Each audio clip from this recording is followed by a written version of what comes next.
The Nurse and the Secret, fulfilling a billionaire's last wish. In the bustling city of Abuja lives Stella, a young nurse at Supreme Life Hospital, a towering white building where the nation's elite sought care. Stella was quiet, diligent, and, to some, boring.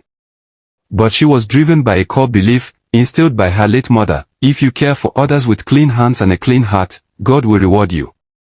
Stella treated every patient, from the president's cousin to the cleaner's wife, with the same gentle respect. One evening, as a furious rainstorm lashed the city, the emergency bell rang. A major case was rushed into the ICU. Chief Alhaji Idris Beer, the oil tycoon, a man whose vast wealth was overshadowed only by his family's public feuds. Doctors worked fast, but the consensus was clear: the 85-year-old billionaire might not survive the night.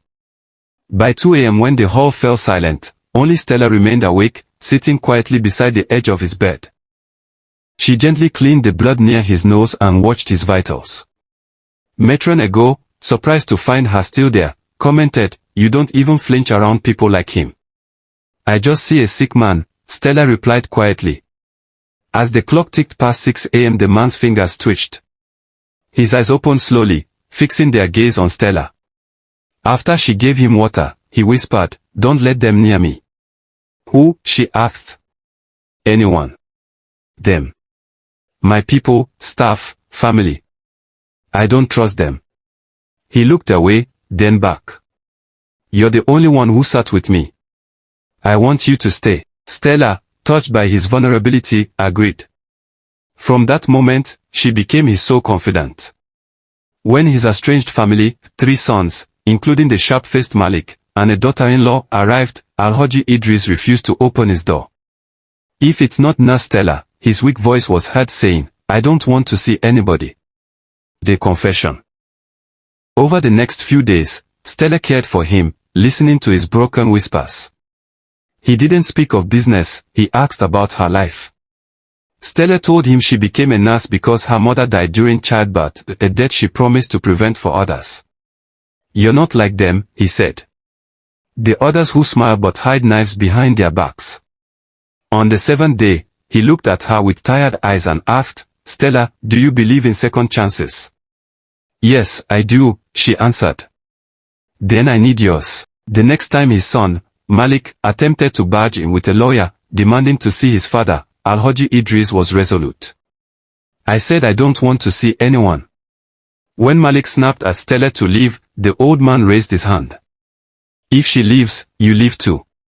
Malik stormed out, muttering, "He's dying and he's giving his heart to a nurse." Alone, Alhaji Idris confessed his lifelong regret. "I did things I'm not proud of. I let her go. I chose money. I chose power. And now I'm dying with all of it, but without her." "Who is she?" Stella asked. "Miriam. The only woman I ever loved. I left her because my family said she wasn't good enough, because I was weak." He revealed a stunning secret: she was carrying my child when I left. A daughter. He had tried to find them over the years, sending cold men with money in their hands, but Miriam had successfully hidden the mission. "I need you to go there," he instructed, his voice cracking. "I have a bag under this bed." Stella pulled out a small black leather bag. Inside was an envelope containing property documents, a silver key, and an old photograph of a young woman with a baby. "That's her," he said. "That's Miriam. That key is to the house in Kuda village where she stayed. I need you to go there. Find her, or find my daughter. I don't want to die without trying." Stella protested. "But sir, I'm a nurse. Why not send a lawyer?" Stella stood frozen beside his bed, the black leather bag clutched tightly in her trembling hands. The weight of Alhaji Idris's secret pressed heavily on her heart. She wasn't just holding an old man's belongings, she was holding the key to a past buried beneath wealth, betrayal, and lost love. "Please, Stella," he said weakly, his voice fading like a candle flame, "promise me you'll find them." Stella swallowed hard, her eyes glistening. "I promise, sir." He nodded slowly, closing his eyes in relief. "Then I can rest knowing someone pure will see this through." That night, Stella couldn't sleep. The rain drummed against her window as she sat on her bed, staring at the photograph of the woman and child. The woman's smile was soft, full of life, and the baby, perhaps a year old, had the same piercing eyes as the dying man she'd just left in the ICU. How could such a powerful man lose the people he loved most? She wondered. At dawn, Stella rose quietly, packing the photograph, key, and envelope into her handbag. She told Matron ago she needed to take a day's leave, claiming she had a family emergency. By noon, she was seated in a rickety bus heading toward Kuda village, a small rural town on the outskirts of Kaduna. The journey was long and dusty, the road dotted with hawkers and fields stretching endlessly into the horizon. As she neared the village, she replayed the old man's words in her mind, "Not all treasures are gold. Some are people." When she arrived, the bus dropped her at a narrow junction where time seemed to stand still. The air smelled of earth and palm oil, and the villager stared curiously at her polished nurse uniform and city shoes. Stella approached an elderly man selling kola nuts under a mango tree. "Please, sir," she began politely, "I'm looking for a woman named Miriam. She lived here long ago." The man's eyes narrowed as he scratched his gray beard. "Miriam," he repeated slowly. "Oh, you mean the woman who lived in the white bungalow by the stream? It's been empty for many years." Her heart skipped. "Is she dead?" she asked nervously. The man sighed. "No one knows. One day she and her daughter left, and no one saw them again. Some say they moved to Lagos. Others say they passed on. Only God knows." Stella thanked him and followed the dusty path to the bungalow. The sight that met her sent chills through her. The white paint had peeled off, ivy grew across the walls, and the metal gate creaked as she pushed it open. She reached for the silver key, inserted it into the rusty padlock. It turned perfectly, as if it had been waiting just for her. Inside, the air was heavy and still. Cobwebs hung from the ceiling, dust coated everything in sight. Yet, something about the room felt sacred.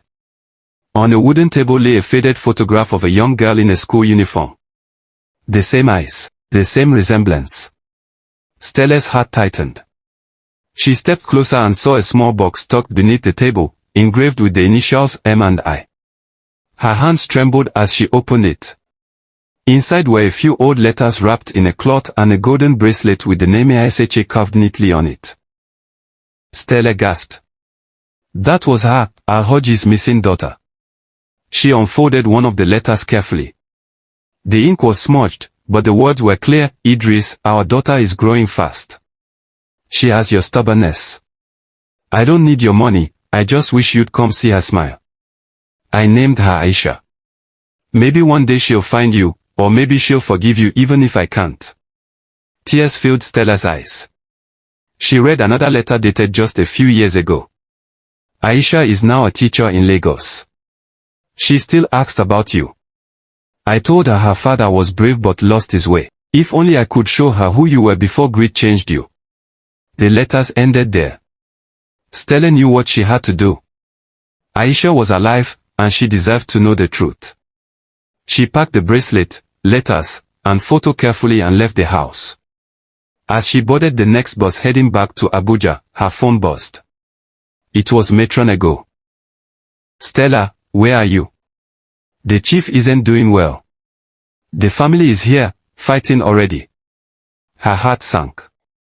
She arrived at the hospital hours later, her clothes dusty and eyes swollen. The lobby was in chaos, lawyers, security men, and angry relatives shouting at one another. She pushed past them into the ICU.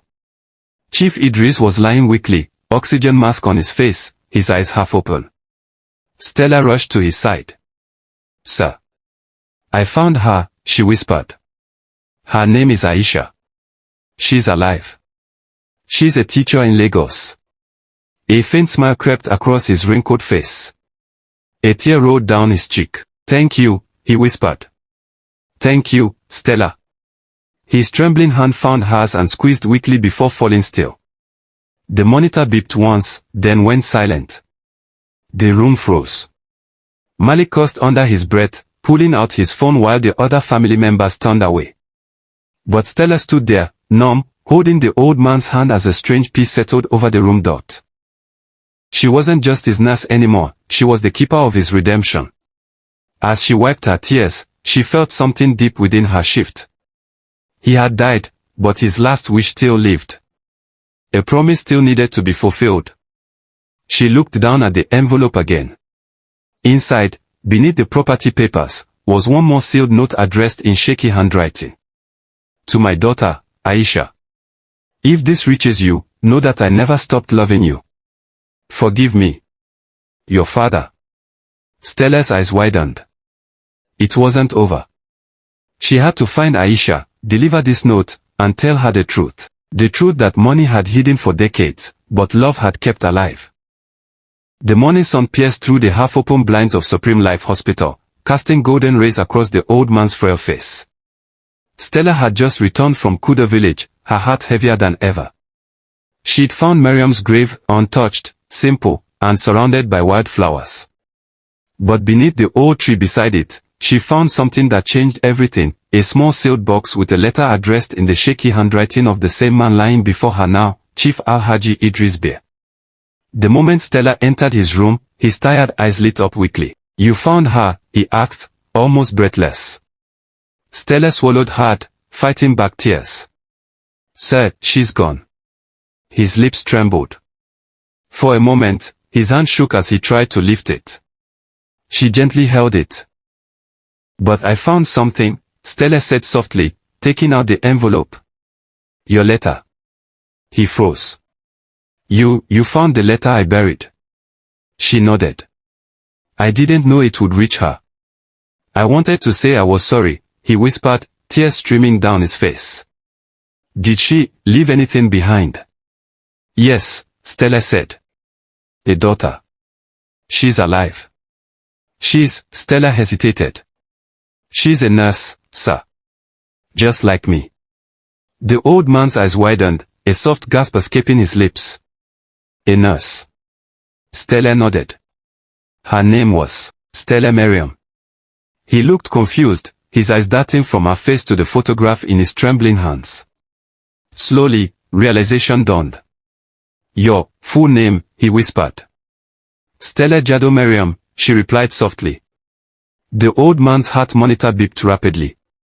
You're her child. She nodded, tears streaming uncontrollably now. Mother told me my father was a great man who made a terrible mistake. Chief Idris broke into sobs, deep, painful, regretful sobs. Oh God, he whispered. All these years, all the money, all the power, and the only thing I truly wanted was my daughter. My Stella.